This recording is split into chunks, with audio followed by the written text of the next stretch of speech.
4, 3, 2, 1.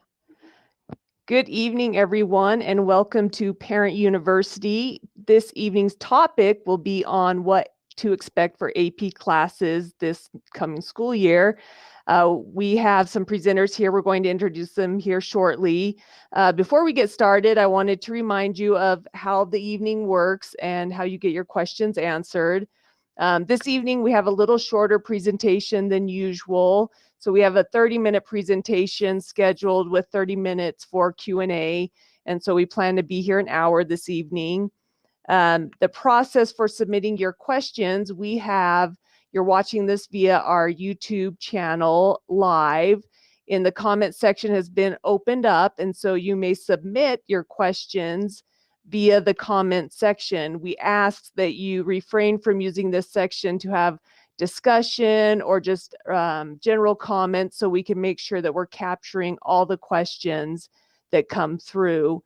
Also, we want to make sure that you don't post anything inappropriate. We'll be removing that as well. And then we also ask that you keep your questions to the topic being presented. If you have a question relating to the return of school or reentry plans, we have an email set up that you can email us to ask us those questions. The email is rrpsreentryplans@rrps.net. So please email us those questions, and we are responding to those as quickly as we can. Tonight, I'd like to turn over the time to Lawana Coleman. She is our Executive Director of Secondary Curriculum and Instruction, and she is going to introduce to everyone who she has with her this evening. So Lawana, I turn it over to you. Thank you, Beth, and thanks for hosting us tonight. This is one of my favorite topics to talk about, and I think my panel of experts as well. And so if you'll go to the next slide, we'll begin by giving you an overview of what we'd like to share tonight. We'll talk about AP in general, some of the benefits of the Advanced Placement Program for Rio Rancho students, what to expect as far as our platforms for teaching remotely, and expectations of being in an AP class, as well as a review of the AP exams that will happen in May. And then we'll give you some time for questions. So let me introduce my esteemed colleagues that I'm very proud to be here with. Next slide. So Amanda Bader, wave Amanda, is an AP teacher of teaching social studies and English language, and has been an instructional leader, is a national AP reader of exams, and a national presenter for teaching other teachers how to teach AP, and a longtime member of Rio Rancho High School. Leslie Keeney is the current instructional leader for English department, also teaches AP Social Studies and AP English Language. And she too is an AP grader as well as national presenter, and a longtime member of the Rio Rancho High School staff. And Shawnee Legier is our AP Calculus teacher at Cleveland High School, and is the instructional leader for the math department. And then finally, Julie Trappett is our AP French teacher and leader of the World Language Department. She's the current president of the New Mexico Ole Society and does national presentations as well. So as you can tell, these are the experts, and I'll give some introduction to a slide, and then let these colleagues of mine respond to the slides themselves. Next slide. So AP in Rio Rancho Public Schools is really the North Star of AP in New Mexico. We have one of the largest and most successful programs in New Mexico, and rank definitely with others across the United States. And we offer about 20 AP exams or AP courses in all of the various disciplines, starting with 9th grade, of course, all the way through senior year. And we have well over 1,000 students taking exams. This past year, in 2020, you'll see that our percentage of scores on exams that were 3 or above went down a little bit, as we expected, given what we experienced in the spring. But we're still happy with the outcome. And you'll see here that 59% scored 3s or better to last year's 66%. And we were not really disappointed in that little drop at all.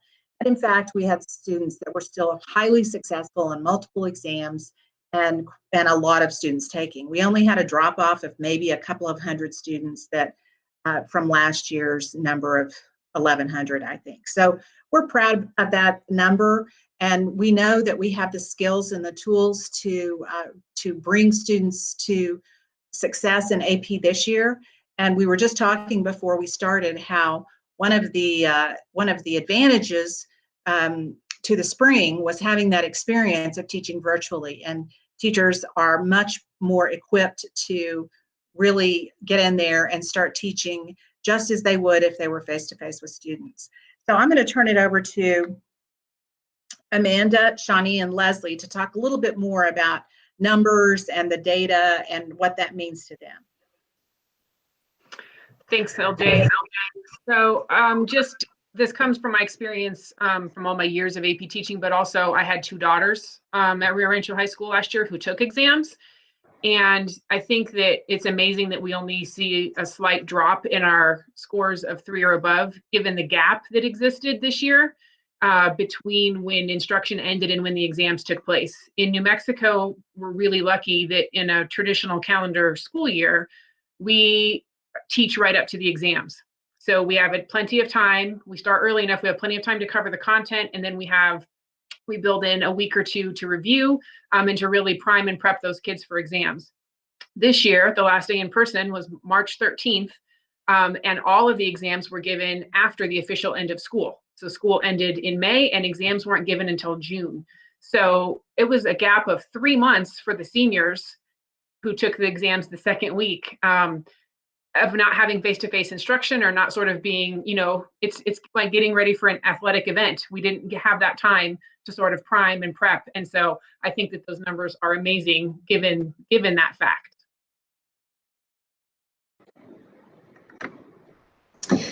So yes, I agree with everything you're saying, Amanda. And there were so many obstacles in the spring that made last year's AP exams extremely challenging for students.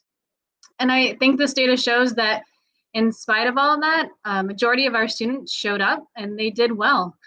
On a personal note, I had more students take the exam last year than I've had any year before. In fact, 90% of my students took the test. And I do believe that College Board worked hard to create authentic tests that allowed students to demonstrate their knowledge. And I would say that my passing scores were very consistent with previous years. So going forward, even though we're starting in a virtual learning environment, I feel confident that our AP teachers are committed to building rapport with our students and supporting them in every way so that our students have the opportunity to successfully pass the AP exam again this year.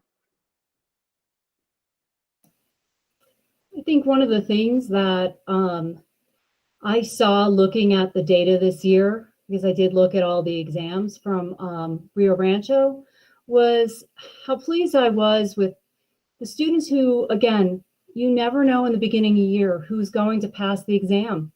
And so this shifted this year with us doing registration early, which we'll talk about later. But it's always a pleasant surprise to see those kids who do well and who pass. And so I think that our data shows that, and I think that's something for us to continue to be proud of as a district.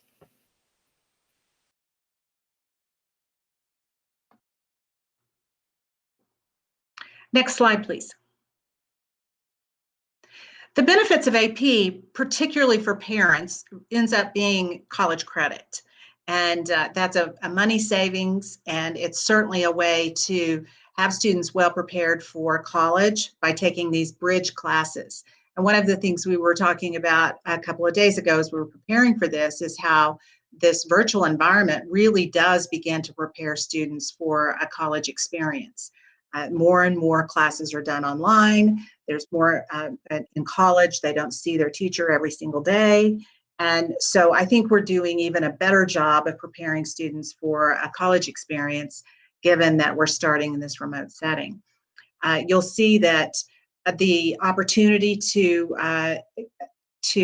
gain experience through really college level work will give them confidence. And we've got personal stories like you wouldn't believe of how confidence building an AP class is.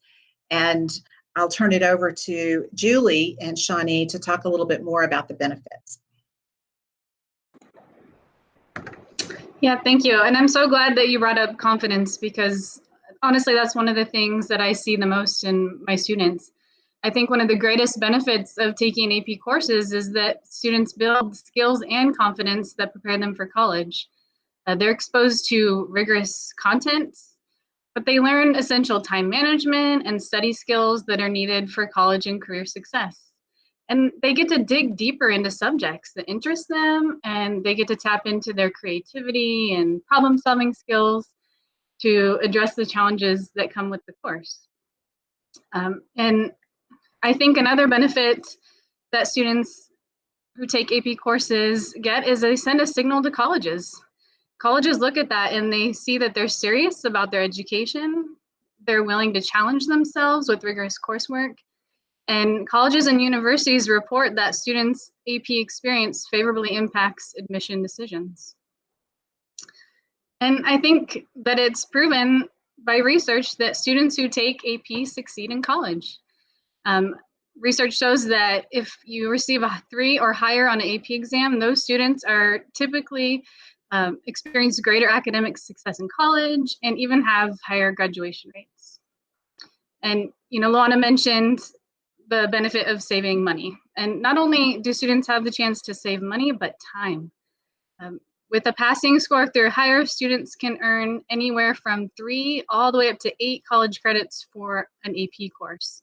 And by earning these credits, high school students fulfill graduation requirements early for college, and they're able to skip some of those introductory courses. Obviously, the cost of an AP exam is far lower than the cost of college tuition, and students who take AP exams are much more likely to complete their college degree on time, sometimes even early, which can save on maybe like a 5th year of tuition. So those are just some of the benefits, but I'm going to go ahead and pass it over to Julie. Thank you, Shawnee. And also the GPA benefits can't be ignored. When you're in high school and you're watching your GPA for these competitive scholarships and college admission processes, you have a weighted GPA and you earn that weighted GPA being in a more rigorous course. And I'm really glad, again, with the confidence building factor, because I teach a foreign language, and that is something that we have to constantly work on as foreign language department, is building that confidence so students feel like they can use a language. And by the time they get to AP, you would think that would be done, but it's not. And we're always trying to build that confidence. And it's wonderful when they can hear about kids passing the AP exam in another language. And that just makes them feel like, I'm doing something that's worthy. I can do this too. So-and-so did it. Why can't I? And they're also with a teacher who is going to hold them accountable, but also help them every step of the way. And that's a huge benefit before college, because in college, you have to be independent and you learn all these good skills, but you also have the teacher there every single day to help you in case you are struggling. And I think that that is a huge benefit and a kind of a breach between the gap of high school and college, where they can safely learn these skills with extreme support from a teacher who wants to help them and is really invested in that content to make them succeed. And I mentioned I teach a language, I teach French, and this is a qualifying exam for the bilingual seal in New Mexico. You have to have 4 consecutive years of the same language, and there's a few other requirements, but you do have to take an end of course exam, which is the end of course, meaning the end of 4 years. The AP exam is the #1 exam to qualify for the bilingual seal. There are a couple other opportunities, but they won't earn you college credit. So it's a wonderful way to not only have a college say, hey, here's your first 3, 6, 9 credits of your language, you don't have to take it. Or, hey, you tested into level 3 or 4 in university level language, which is amazing. And not only that, we're going to give you the bilingual seal. So on your diploma, it says that you can read and write in another language. And if you go apply for a job, even a part-time job that a 19-year-old kid will get, we're going to pay you more each hour for that job because you have proof that you can do it in a second language. And that is huge. And I love that. And it makes for global citizenship and a feeling of being a part of something bigger than just, you know, your own high school. You can be part of that and part of your community and the bigger part of the world. Thank you. I have to brag. We have a strong AP program across the board, but our world language AP program is really significantly good. A student can take AP Spanish language, they can take AP Spanish literature, think about that for a minute, AP French, AP German, AP Italian, AP Mandarin. I may have left something out, but I don't think so. But regardless, really strong AP language program, and students are very successful in it, those that stay with it. And so we're always telling 8th graders to start their language program in 9th grade so that they can attain this work that Julie's been talking about. And I always talk to 8th graders, avid students, and about high school. And one of the things we talk about is AP. And admissions officers, as Shawnee was saying, across the country, look at AP. They look at how many courses a school offers. And so if we offer 20 courses and a student takes one, the admissions officer is going to ask about that.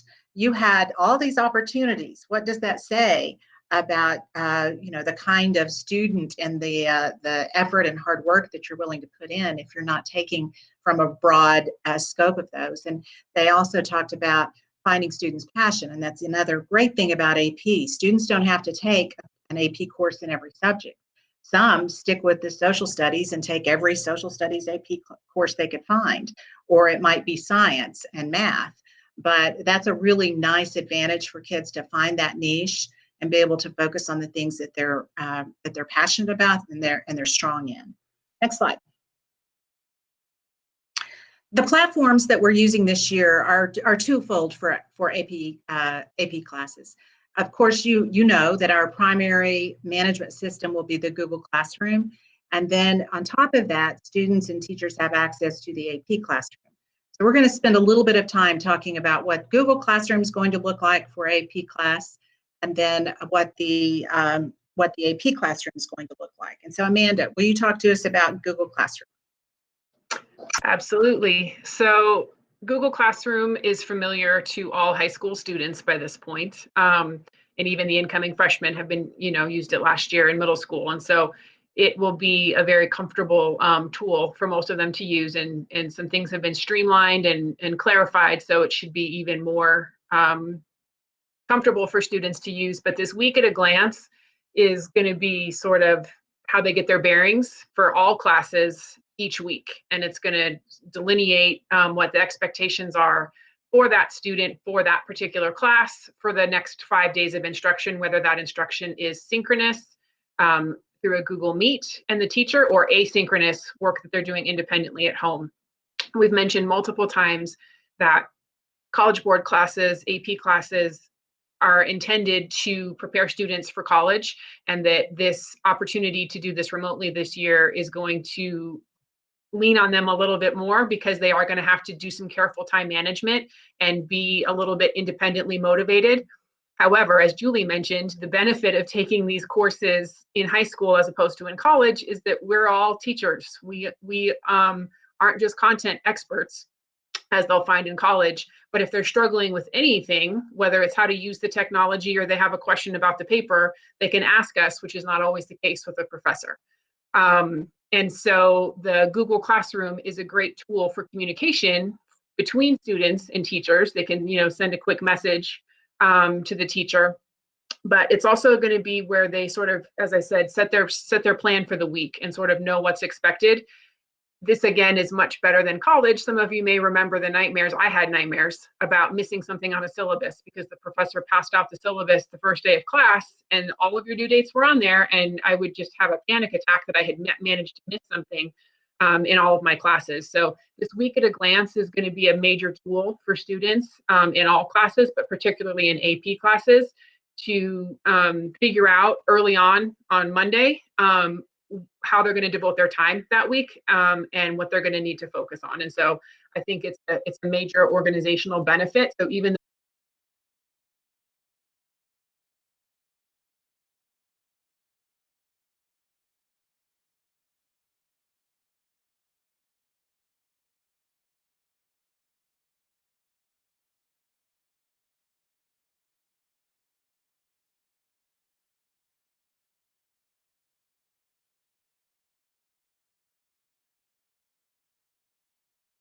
we know how important AP Classroom would become and what an essential element to a good AP class this offers. And I think the other thing that's interesting about the College Board is how responsive they have been throughout this whole event. Certainly with their being able to really change on a dime the AP exams. If you know anything about AP exams, they're typically given during the last couple of weeks of school over a 3 to 4 hour period. The times are set across the world. You go in to a big room, and depending on the size of students, there may be 150, 200 kids sitting side by side to take their AP exam at the same time. And so this was not going to be possible this year. And in fact, I think there was some concern that they might cancel the AP exams. But they did not, and they retooled. And if you had a child last year taking an AP exam, it was done remotely, online, at home, and relatively positive experience for most kids. They tried really hard, if kids had problems, to reschedule and let them have another opportunity. And overall, I think we were pleased with how that remote administration of the exam went. And I know these guys have talked about their students did well, so they felt like that they also tried to really manage what they were asking students to demonstrate they knew and that were able to do based on that 3-month period we were not really in school at that time. And so this year they've been sending, in fact, I've sent stuff out to Leslie today, who's hosting a in-service tomorrow for AP teachers. They've been sending out all kinds of supports that they are developing over this year for students and teachers as they would start across the country in a remote setting. So I'm going to turn it over to Leslie to talk a little bit more about AP Classroom. So what I want to point out is that AP Classroom, or AP Students, actually centralizes everything your child will need to be successful in their AP course. Last year, when this was rolled out, as Luana pointed out, a lot of things changed over the course of the year. So the first thing I really want to encourage you, if your child is taking an AP class for the very first time, is to go ahead and go on AP Student at College Board and create an account. That's going to save them some time from their AP teachers when they get involved with that. The other thing I actually want to encourage you, if your child's been taking AP courses with us, to make sure that they can get into their account, and to also check that they're using an email that they want to use that they know they're always going to access, because that was one of the things that we had to overcome in the exam this year. There is a lot of literature out there on AP's site that we're going to look at in another slide. But I do want you to know that there's a helpful guide out there for students. And within the first day or so of classes, we are going to enroll our students in our AP classrooms. It's important that they get enrolled in there, because that's how not only we'll be assigning them different tasks that follow the curriculum, but also the way that the AP coordinator at their school is going to be able to set up registration and everything else that they'll need to do. So this is a real opportunity. Again, I think Luana pointed it out, and it was pretty amazing when we got home in March, how lucky we were to have this resource to give our kids practice. And kids rose to that challenge, and they knew how to log in there, and they knew what to do with it. And so I also wanted to point out one last feature that actually came out a little bit later in the year last year in AP Classroom. But one thing that our IT departments have rolled out on all the Chromebooks already is this lockdown browser. So students will be able to log into a lockdown browser when they're taking their assessments for us. So that's just another layer that we can provide to get students used to that testing environment. So there's really a lot here. And one of the things AP did was a large overhaul over the summer of AP Classroom. And so students logging into it this year will see some definite changes, and so will their teachers who are rolling out these materials to their students. Thank you, Leslie. One of the advantages of using our district Chromebooks, and we've had that question from a lot of parents saying my child already has this, that, or the other, is that all of the like this, the ability to have that loaded onto that Chromebook is unique to our Chromebooks. So we really encourage you to come by your school when it's time for your pickup and get your Chromebook and have your child or children using the district Chromebooks, because all of the things that we're using will be there. It's also a lot easier to troubleshoot, both by teachers and IT department, if it's a Chromebook that's ours. Next slide. So Julie and Shawnee are going to talk about a few more resources that are available for remote teaching that will be useful this year. Yeah, so as Leslie mentioned, AP Classroom provides a lot of resources for students. A couple of the things that I just want to point out, one is progress checks. Students will be able to be assigned progress checks by their instructor, and these can be done at the end of each unit. And these unit progress checks will allow students and teachers to check in and really see what the kids are understanding. And they will mimic questions that will make sure that they're understanding, the skills and the knowledge necessary to do well on that unit.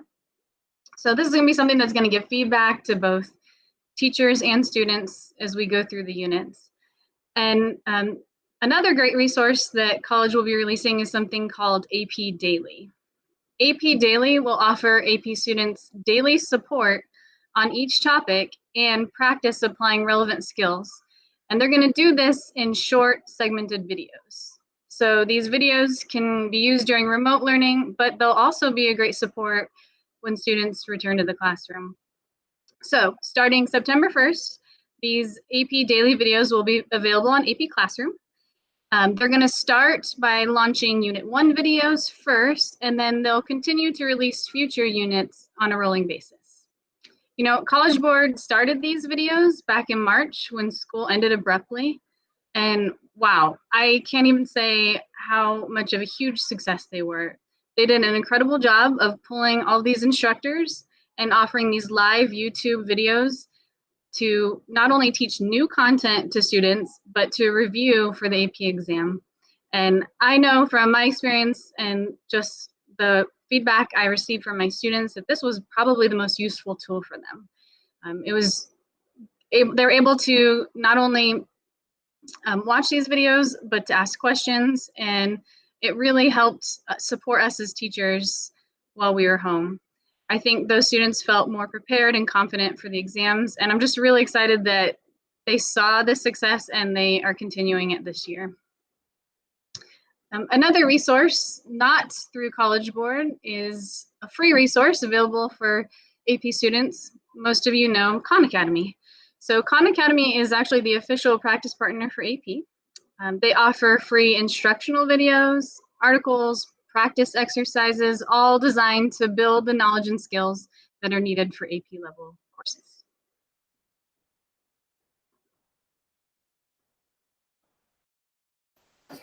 We also have very specific content resources provided by the AP teachers. Our curriculum is very rich at both schools in all contents, I'd like to say, and I've had experience teaching multiple things, not just French, and I've always been very pleased by the resources that I have. And it's not just the physical resources, it's also the teacher resources, getting to talk to colleagues and have that professional learning community. So if you are stuck or you need a good idea or you want to ask them how they did something, you always have somebody to talk to. And I think that is the most valuable resource I have as a language teacher, because even though I'm the only one teaching AP French at my school, I have 9 other language teachers that I can discuss with, and they are incredibly professional and they have wonderful resources that they can share. I also believe in, and so does my entire department, as well as the Rio Rancho department, starting early. So our resources actually begin in level 1.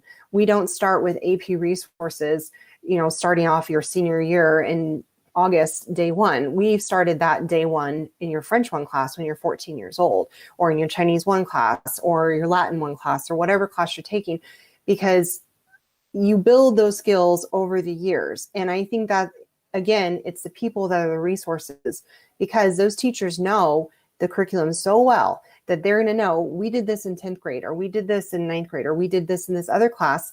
And I know what skills were built, and I can bring those back, and we can work on those and then build upon them and scaffold them. I know I thought about linking things to the slide, but they were French specific. And I thought, no, people are way more important than some website that I use or amazing resources I have, authentic texts and whatnot, because those people are going to be growing and changing all the time and always learning. And we have that in Rio Rancho. We're very, very fortunate to work in such a professional environment and have PLC time, professional learning community time, to work with our peers. And most of us trained over the summer just to get better at this. And I know my whole department did. So I'm really proud of that. I'm really proud to be part of that. And I think it makes me stronger. And I think I could speak for the whole panel here as well. Thank you. Next slide. Probably the most important slide of this slide deck. We know we've learned this summer, and it keeps coming back, that more than ever, more than when we're face to face, more than we've ever talked about before, but building relationships, providing support, and creating those kinds of communication avenues between students and teachers, students and students, parents and teachers is so important. And I will let Amanda talk a little bit more about what that will look like in the AP class. Thank you. This is important always in education. It's important in life, but especially in education. And again, this is another way that AP classes are going to more closely mirror a college experience this year, especially with the importance of the student work groups. There is going to be a lot of material that students are going to be going through independently in the non-synchronous work days, and some of it is dense. And in college, you find peers who either have opposite strengths that you do, or who have very similar study habits that you do. And teachers are going to be able to help students to do this, and will be able to help organize it as well. But it's going to be important for students in a non-synchronous day to have a study group. They're going to get together with a couple other students from their AP class or from one of their regular classes even, and just talk through. Maybe they've got even a group assignment that they're working on. And so students need that. They need the social interaction at a safe social distance, but they also need the experience of learning with their peers.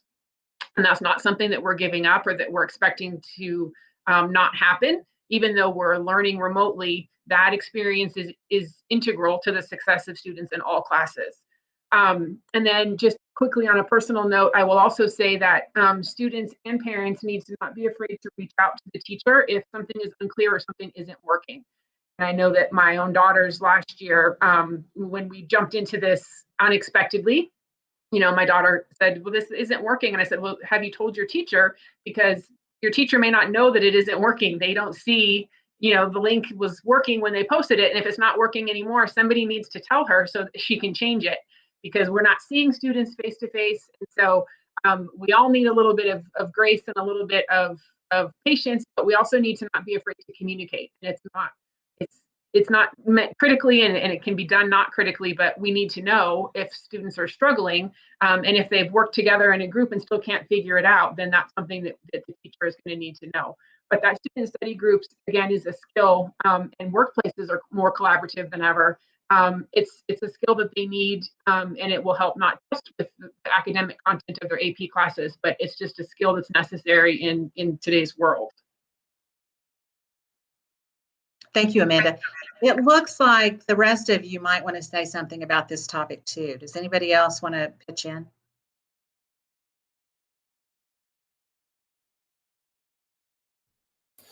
I know in language we worry about the interpersonal communication piece because that's one of our standards. Presentational, we can hit on the nose pretty well in virtual learning, but interpersonal's been a big question mark for our department and just language teachers in general across the nation on how to handle this. And we have come up with some really good ideas for breaking down into smaller groups, creating ways that kids can talk to each other, and getting very creative with this. And I'm very excited about it because you spend your time learning how to do it, and then you get to have the fun when school starts, getting to see how it's going to work and, you know, what you like, what works better. And I'm looking at it as an opportunity to learn some really fun new things, have the kids enjoy themselves, and try to find that joy again, because instead I think it's all what you make it. And I'm super excited to see how the kids are going to interact from level 1 all the way up to AP Spanish Lit. And I know the other teachers in language feel the same way. So I'm not really worried about losing that peer feeling, because I think it can be created. And this is the kids' world. This is, you know, the generation. They like to be online. They like to game online. Kids make friends online through their gaming, and they're very interactive that way. And I think this will give them some kind of backup on their own experiences in their personal life to say, see, we do this and it means something really well. And we get to now be a part of that. So I'm pretty excited.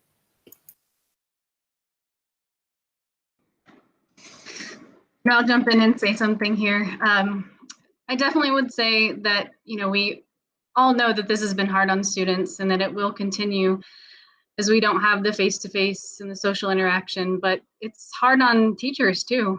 You know, I had a senior that graduated and is heading off to college, stopped by to say goodbye. And she looked at me and she said, "This is going to be a hard year for you, isn't it?" She said, "You know, I just can't imagine. You love your students so much, and to not be there with them, that's going to be hard on you." And it really didn't hit me until she said that, you know, how much that is going to impact this year. But I will tell you that I'm committed. I'm going to find a way. It's going to be in the forefront of my mind because that is what I'm passionate about. And, you know, that's how we get to the scores and the success in the end, is by building that rapport with their kids. And so, you know, personally, I know that it's going to be hard, but we will find a way. And, you know, I look forward to meeting my students and getting through this together. I feel like we may even have a stronger bond this year because of what we're going to accomplish together. I'll take the opportunity when you go to the next slide, Luana. So since I'm doing the next slide, that if you'd move it forward, thank you. I want to echo that I agree with what everybody else said, because it's, you know, this is my 30th year in education, and I am excited for this challenge and happy to do it. And I think we all are, and we're scared and we're excited at the same time. So I just wanted to share with you a little bit about the AP exams themselves. Luana talked a lot about the challenges and how AP responded to those already early on. What we've been told is that AP's intention is to administer full exams in May. One of the reasons for that is they did poll colleges, and colleges said, we would like to see a full exam. So one of the things that they have promised is, if social distancing and the hybrid model are still in place in May, then the schedule that you can look up will be adjusted to meet the needs of testing. What they will be doing is offering 2 different testing periods for any given exam in order to make sure that students are able to sit for the exam. And I think that's a really important thing for us to let students know up front, that, you know, last year was an anomaly, and moving forward, we really do want to see them thinking about, you know, the end goal. And I think that's important. In addition, I just wanted to talk really briefly about registration and payment, and why the date is October 31st. So last year, AP for the first time moved its registration to the fall from the traditional March date that we'd had for years. They found a lot of success in that. And I think anyone here in this crowd will tell you that we saw more kids taking the exam because they registered in October. And so part of what we're going to be working on over the next few weeks is getting that in place. So, you know, we are hoping to do this all online this year. So we will be sending out that information, and your children will have that information put out to them by their AP teachers. So please, I'd say give it until after Labor Day, and we'll look at that process moving forward. Noting that it's a good bargain. Everybody said that out there, and I'm just going to tell you, as a parent of 3 kids who went through Rio Rancho schools, I saved a lot of money. And my twins just graduated a semester early from college and saved me even more money. So I feel like I know that I benefited as a parent from all of this. So, just stay tuned and know that we'll get that information out to you. The fees this year are $95 per exam. We don't know yet what the reduced fees will be, but we know there will be a reduction available. So please stay tuned. Thank you, Beth. That concludes our remarks, and we are glad to answer some questions. I hope you can all see why I'm so proud to be colleagues with these educators. Do you have some questions for us? I do. Thank you all so much for taking the time to present this evening. Some really wonderful information. And I know that we have a lot of parents that are viewing this right now. And I just think it's valuable, the information you provided. So we will jump into our questions. We don't have many, but we do have one question. What will AP classes look like on Edgenuity? The Edgenuity program is a all-inclusive curriculum. So from everything that from the books that they look at and use, to the activities that they're assigned, to the grades, to the exams, all wrapped up in one package.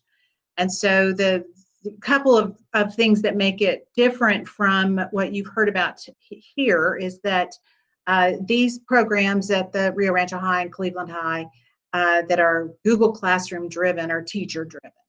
And so the Edgenuity program is an inclusive program in which the teacher will personalize and bring supports in and interventions to students and extensions, but it's an inclusive program, making it a little bit different than what we're offering through Google Classroom.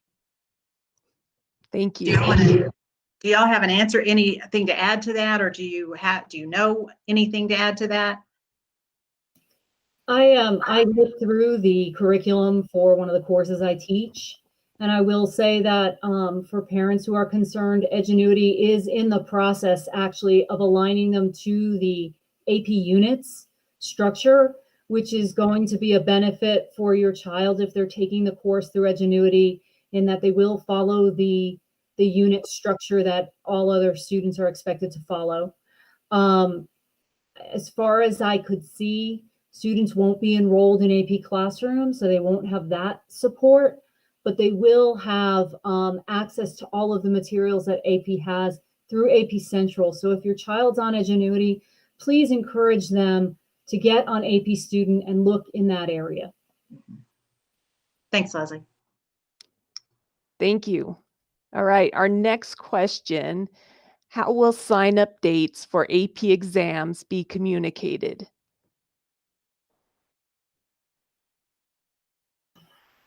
I can at least speak for Rio Rancho High School, although I usually work pretty closely with Rudy Galindo over at CHS.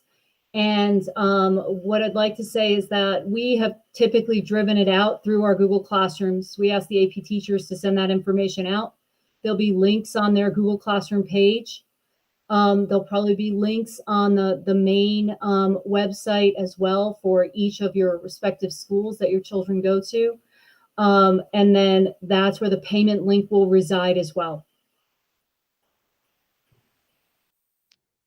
Great, thank you. Does anyone else have anything to add? No, all right.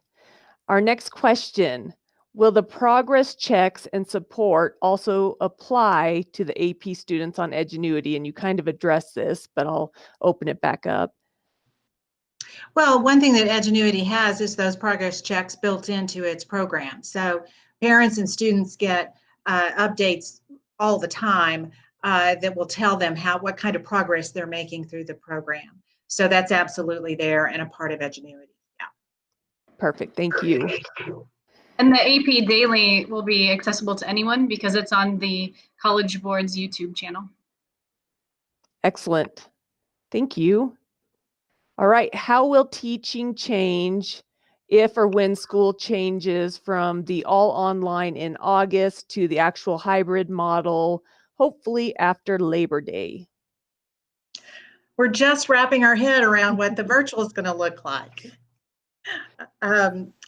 From a curriculum and instruction perspective, the hybrid model that's called for by the state requires us to have half of our students at a time in the building. So we'll have our A group on Monday and Tuesday and our B group on Thursday and Friday.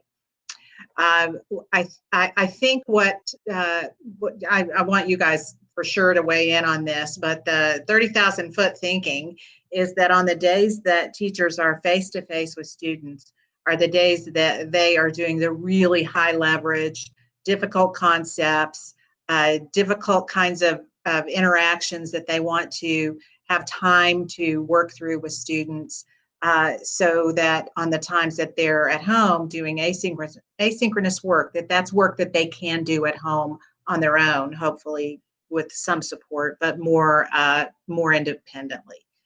I'm getting some head shaking, so you guys are thinking about that the same way.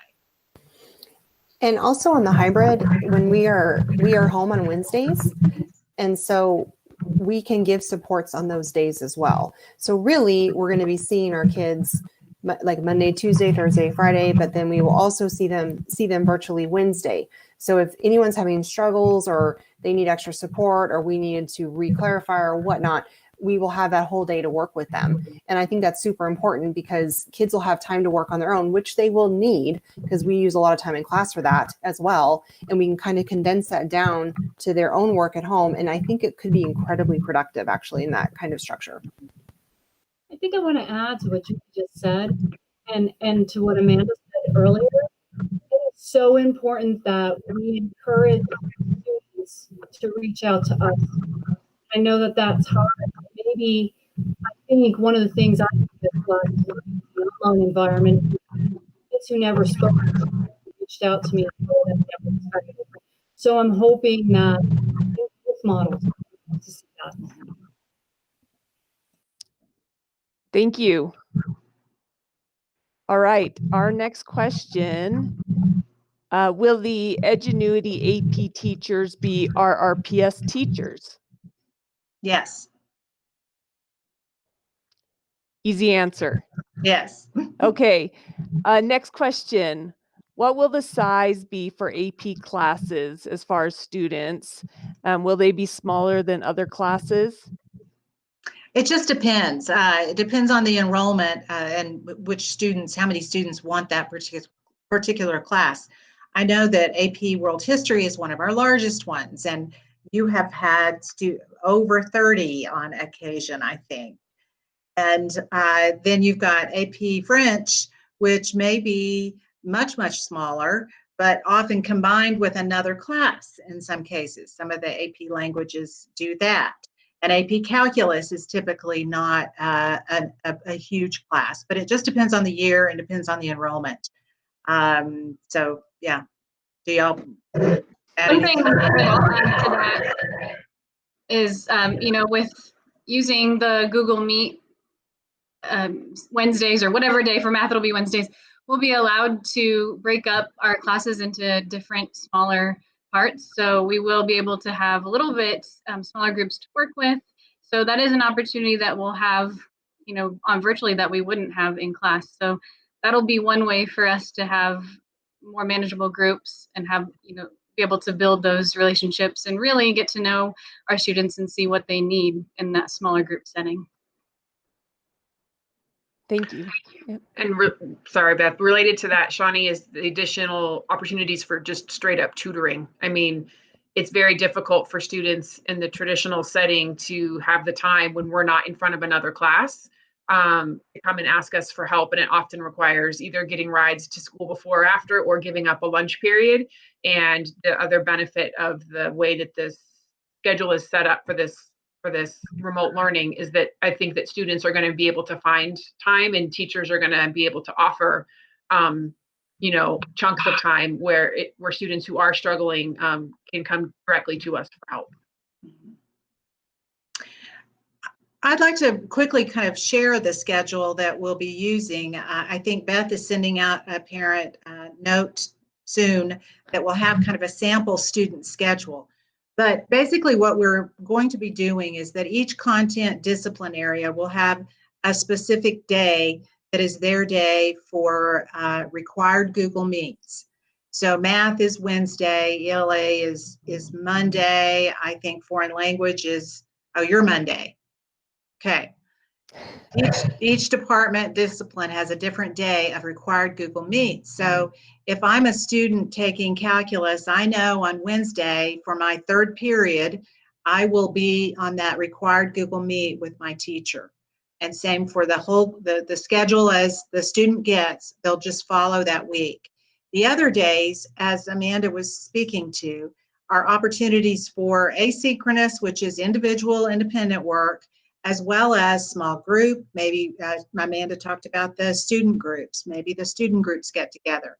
Maybe she's identified there's a handful of students that are really struggling with this particular concept, and she schedules another meet with them during her class period on one of those other days.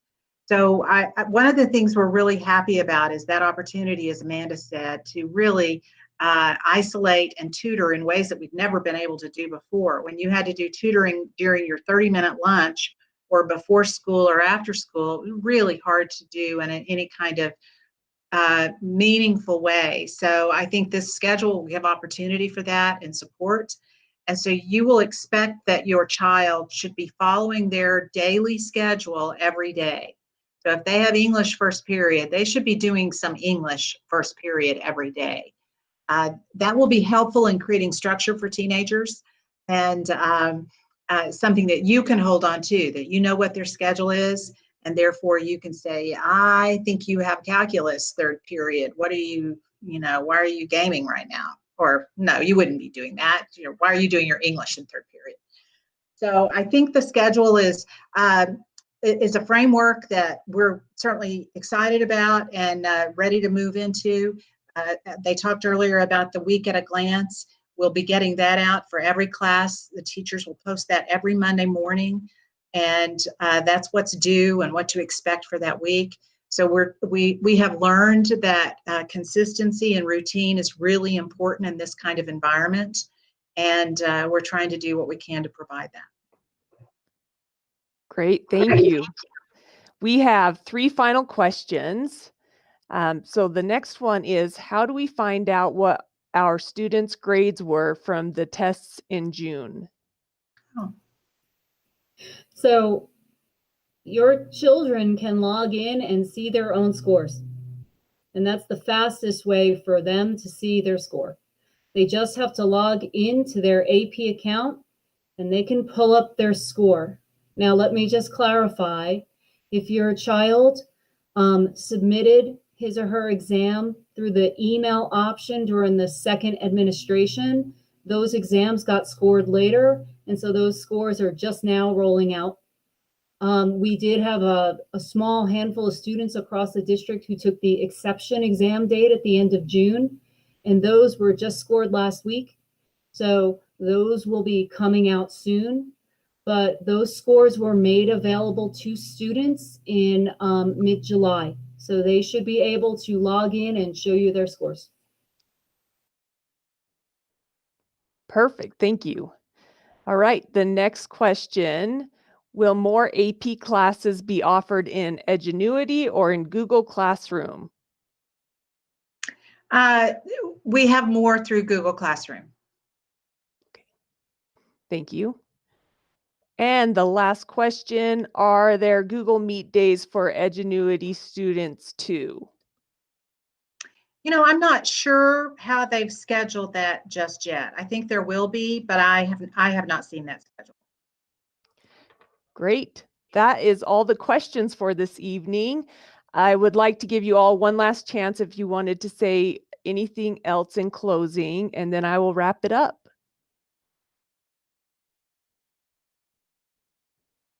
Anything? You guys got it all covered?